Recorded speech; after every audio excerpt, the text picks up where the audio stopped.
Creative Mind, Exploring the Art of Thinking by Forrest Kinney. Does the sun rise in the east? We were told as children that the sun rises in the east each morning. Is this true? Well, sure, it's a fact. We can see the evidence with our own eyes.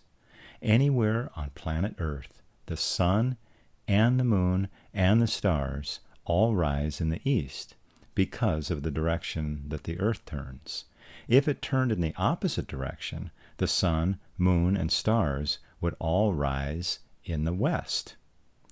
And yet, when we look into this more closely, we find that things are not quite as definite and simple as our thinking makes them, and we can learn something quite valuable about thinking and creating and living. The sun rises due east on the spring equinox each year, that is, when the days and nights are of equal length, on or around March 21st. Then, each day after that, the sun will rise a bit further north of where it rose the previous day. By summer solstice, on or around June 21st, the sun has gone over halfway to northeast. This is the day that has the most daylight of any day of the year. At that point, each day the sun starts rising a bit further to the south of where it rose the day before. 3 months later, on the autumn equinox, on or around September 21st, it is rising due east once again.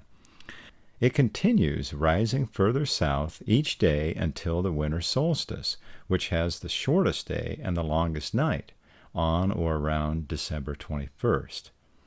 At this point, the sun is rising not due east, but over halfway to southeast. At this point, the sun begins rising each day a bit further to the north of where it rose before, returning to due east only on the day of the spring equinox.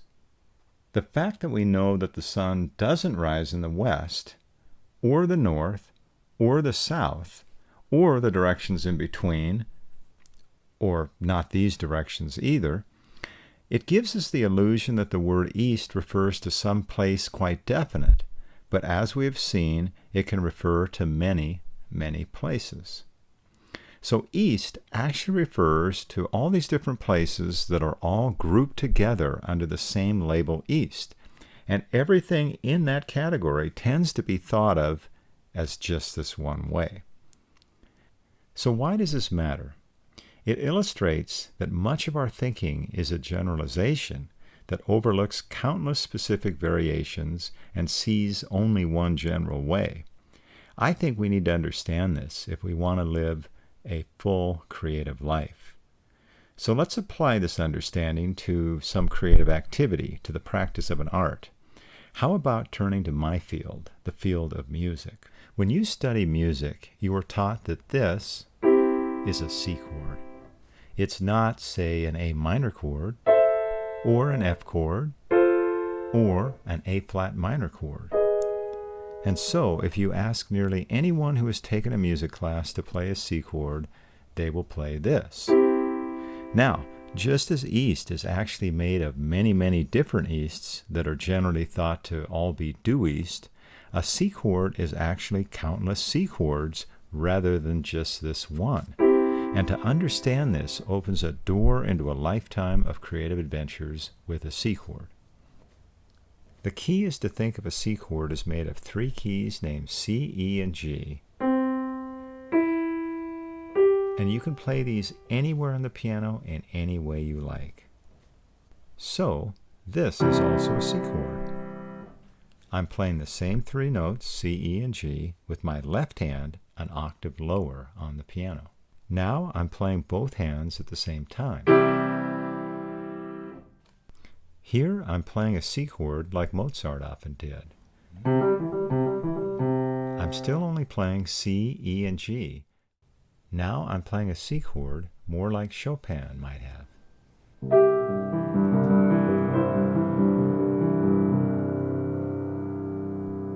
Or in ragtime style. I'm I'm still playing nothing but C's, E's, and G's, nothing else. Now I'm playing a C chord as an accompaniment to a song.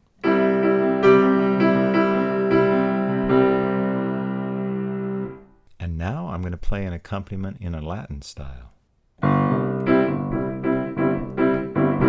Why not make a run down the piano? I'm still playing only keys that are called C, E, or G. If we're taught to think that this is a C chord, then we learn a way of thinking that doesn't invite us to explore the endless ways of playing a C chord. However, when we're taught from the beginning that a C chord is a group or family of any three notes named C, E, and G, and that you can play this group of notes in any way you like, that makes all the difference. It encourages creativity. So let's bring this section to an end by playing a C chord as big ending chords.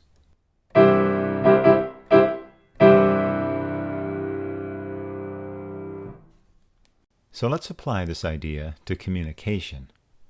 Just as we tend to think of East as being this type of East, and in doing so, we overlook all of the variations, and just as we think that this is a C chord, and we neglect all the endless ways of playing it, we do the same sort of thing with everyday words.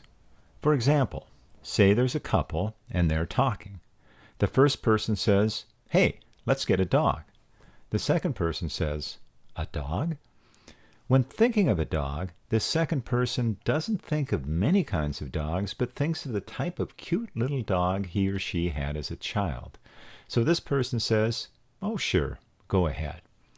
And the first person comes home with this. Now, this first person had this in mind and didn't even consider other kinds of dogs. One person had one fixed image in their head, the other person had another, and neither considered that the word dog can mean any of these dogs and countless others. So this couple should have discussed and explored the type of dog each had in mind before someone brought one home. When we don't explore like this, we often find that we are two people divided by a common word. Because of this, I think the first guideline for communicating with words should be, your word doesn't mean the same as my word. So what do you mean? The next weekend, one person says, "Let's go to Seattle." Now, the word Seattle means certain types of activities to this person, taking in the nightlife and shopping at the famous marketplace and the nearby department stores.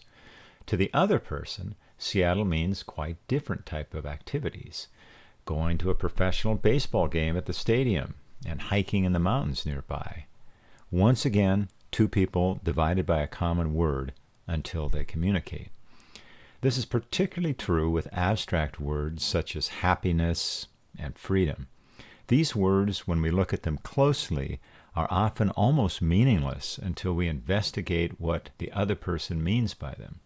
Being happy for one person means living in a huge house in the city, and this person may not understand that for another person, happiness means living in a cottage out in the country. For one person, happiness means sharing a meal and a deep connection with another person. For someone else, it means being quiet and alone in nature. For many people, freedom means living in a country where hate groups are outlawed and no one is persecuted for how they look or for their ways of living. For some other people, freedom might mean living in a country where they're free to join a hate group and take part in public rallies. Being a good listener and communicator means looking beyond the single obvious meaning of a word and being alert to the wide range of meanings that might be evoked, and then to be alert to what the other person might be meaning.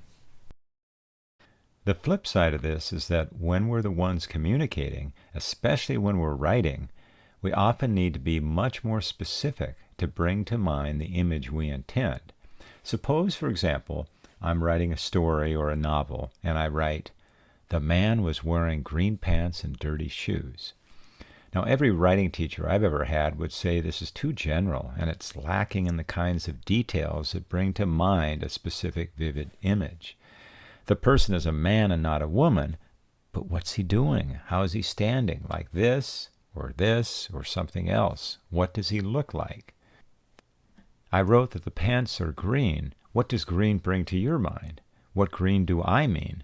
You have an image of green and I have one. And my job as a writer is to convey mine to you.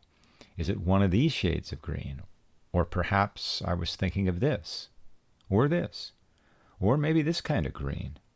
How about lime green, or the color of a green banana, or a green apple, or a green chili pepper, or a vegetable such as broccoli, or a salad? This makes me think of avocado green. Okay, I must be hungry, so here, a green unrelated to food. Perhaps this is the green I mean, or this. Green has countless specific variations, yet we usually think of it as one type of green, one general color, just as we think of one general direction when thinking of east. I specified dirty shoes, but what kind of shoes? Dress shoes? Black? What material? Leather? Do the shoes have fancy designs? If I want my writing to be lively and to communicate what I have in mind, I often need to bring in those details. Some may find it unsettling that most words, especially a supposedly solid word like east, can have a wide range of meanings rather than just one. But this is how it must be, because the number of words in a language is always limited, yet the world has infinite variations whenever we care enough to pay attention. So I hope this video adds to your enjoyment of the incredible variety of life and helps you share with others more easily and create more freely.